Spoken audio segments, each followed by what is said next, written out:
Golden State Warriors fans, where you at? Dub Nation, there you are. There. Hey, welcome to C-Train Station. Welcome back to C-Train Station for so many of those faithful subscribers. And thank you so much. It literally makes my life. It's like what I want to make my livelihood off of. So thank you so much if you've subscribed. By the way, I will 100% look for ways once I get monetized to give back. I guarantee I will give back once I get monetized for those subscribers. So there you go. C-Train guarantee. And C-Train always pays his debts. The Warriors have an underrated big game tonight versus the Nets. Yes, this is a really underrated big game. And in my opinion, it's almost another trap game. I said the Spurs, if you're familiar with C-Train Station, I said that last game, the Warriors' last game against the Spurs was a trap game. It ended up being a trap game, didn't it? I believe the same thing. So this is why, though. The upcoming schedule for the Warriors, the upcoming schedule, projecting a little bit, it looks dreadful. It is tough. It's tough. So if the Warriors, if they can't bank wins against teams like the Nets, and honestly, like the Spurs, right?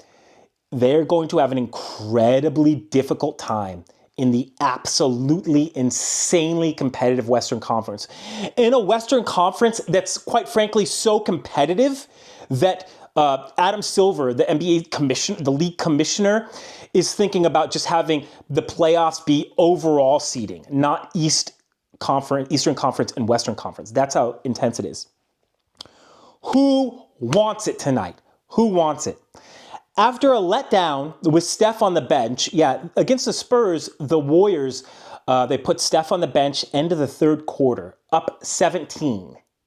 Up 17, Steph hits the bench, and yes, the Spurs go on a 30-something point run, and it was 32-something, right? It was like a 33-8 run or something like that, and they beat the game. So look, who's going to step up? I believe that there was a letdown by not only Steph, but also, honestly, definitely the bench, right? Steph is one man. The bench consists of like 8 people, right? Bench has got to step up. It's also going to be paramount that the bench, the full roster, full squad, right, provides a catalyst via defense, hustle, making the small plays, like the small assignments as well, and movement on offense. It's going to be crucial. It's going to be crucial. This is why it's so big, though. This is why it's so... This game for Warriors fans is big because of this. The Nets are reportedly open for business for trade offers. Yes, the Brooklyn Nets are open for business via trade offers. And let me just say, the Nets have multiple players on their squad, which could potentially be amazing fits on the Warriors, right? There are so many players in the league that would be awesome fits on the Warriors.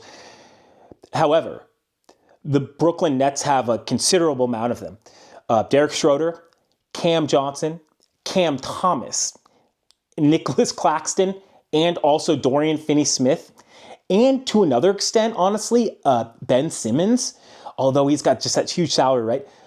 They could all make an impact on the Warriors, a positive one if acquired. Now, we can't be naive here. We need to, I'm getting this out here for Warriors fans, right? For Dub Nation, because I am not I'm a naive person, but I'm not that naive. We can't, look, here's an example. If Jonathan Kuminga plays, his matchups with Cam Johnson, with Nets forward Cam Johnson, will be put under the microscope. As Johnson is a player who most definitely fits the Warriors scheme and also is a ready now player. So the reason to watch, I hope that he plays. Kuminga was ill last game. I really hope that he plays. Hopefully he's getting better, taking care of himself, right? But as Cam Johnson is an absolute, he's a ready now player, a veteran, 28 years old, absolutely in his prime, averaging 18 plus points a game, averaging with amazing, good to a great defense, right? Also 40+% beyond the arc. Look, if a player like Cam Johnson is slowly just sort of murking Jonathan Kuminga within the run of play and it's a mismatch, yeah, we should look at that. We should definitely look at that because just log it, note it for future purposes because, as I said, it is known that the Brooklyn Nets are open to trade offers. Now, with that said, with all of that said, I have stated multiple times, and I'll say it one more time in this video because I didn't in this video, the Warriors, in order for the Warriors to make any moves outside of just filling DeAnthony Melton's injured roster spot, in order for the Golden State Warriors to tangibly make moves, honest moves, I believe that they need to lose at least like 3 consecutive games or 4 out of 5, right? Or so. Look, the Warriors are 12-4. We can't go messing with a good thing. 2 more times. Don't go messing with a good thing. 1 more time. Don't go messing with a good thing. Because, 1 second.